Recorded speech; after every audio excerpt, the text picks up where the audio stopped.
As you can see, we take no prisoners with our machinery. Taking the end caps off, that's good. So we're keeping them. We're also keeping this part. This is going to be the final length of it. It's not obviously not finished.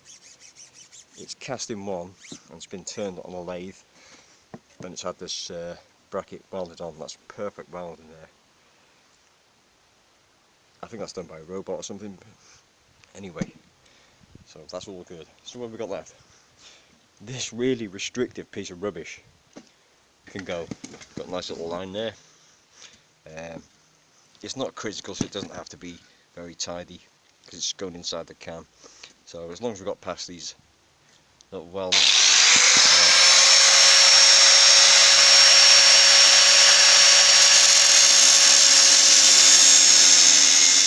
well, that went quite well. So there's the end piece of the cam. There's a piece we need, and as you can see, I can actually take quite a lot more of that off because I just assumed, I couldn't see in obviously, I just assumed that these bolts had a lip here, but they don't, so we can take that off. I wouldn't mind keeping a bit of the corner on maybe. Just like to say I have got goggles for all you safety fans out there. Okay, so here's the end piece that we've got. There's the other piece that I cut off because I cut it to excess, so throw that off. There's nothing to actually stop me taking this outer piece off, but it would actually affect it slightly. For the sake of a few grams of metal, I cut the grams, or it's just not worth it. So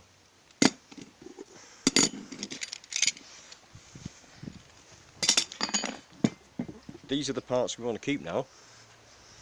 So as you can see, my high-tech workbench, some crappy thing I got off a neighbour because he's thrown it out, so yeah, it's ideal for doing in the garden. Let's get the old one to compare. Look at this, absolutely ridiculous internal. Don't know if you can see it properly.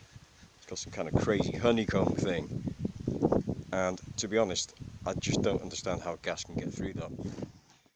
It's about 60% smaller. I can't even tell you how much lighter it is. It's just incredible. All that baffle was just completely unnecessary. So let's just do a kind of a dry assembly and without the pipe, just so you can sort of get the idea before I finish it. And because I think it's probably unnecessary that I show you welding the pipe on.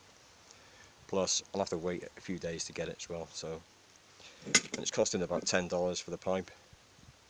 It's perforated stainless steel, which guides the gas out efficiently, and also gives you the option of putting fiberglass sound deadening material in. Not that it's going to have any. So the idea is to take all this finish off, so it'll be like a mirror, and you'll see that another time when it's finished.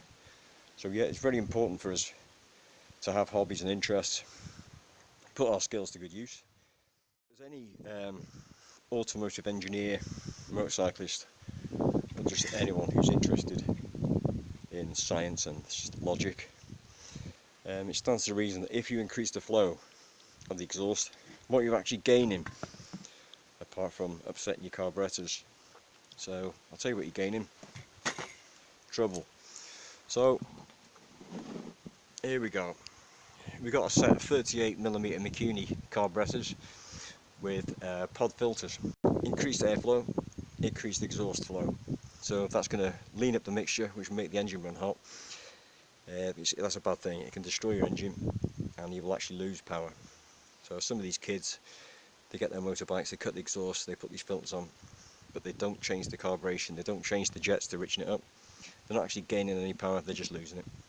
So that's the next install from me, will be jetting the carburettors.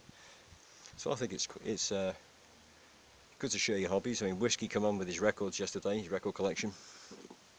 So I thought, yeah, why not make myself a hobby video about engineering for the MGTOW boys. So I'll catch you again soon, guys. Hope you found this to be interesting. If not, tough luck. Have a nice day.